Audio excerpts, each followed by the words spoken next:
非常父母曾先生同關小姐上個月因為涉嫌對所看管兒童或少年人虐待或忽略被捕，其後獲准保釋。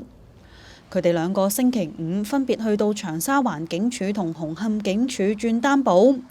曾先生就話細仔 Danny 喺收容所嘅健康情況欠佳，譬如咧佢嗰個頭髮啊都開始稀疏啊，個精神冇咁飽滿啊，同埋平時同佢做運動佢都冇咁有呢個體魄去繼續同我玩嗰啲活動啊，咁樣所以都覺得佢係唔適應嗰個收容所嘅生活咯。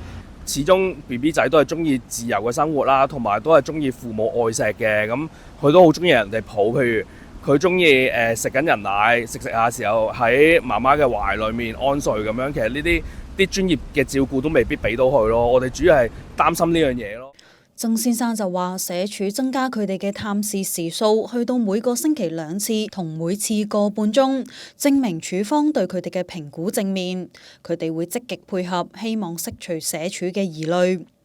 至於遠在瑞典嘅囡囡 Lily， 曾先生就話反對瑞典法院強行安排律師，將會親自處理官司，爭取撫養權。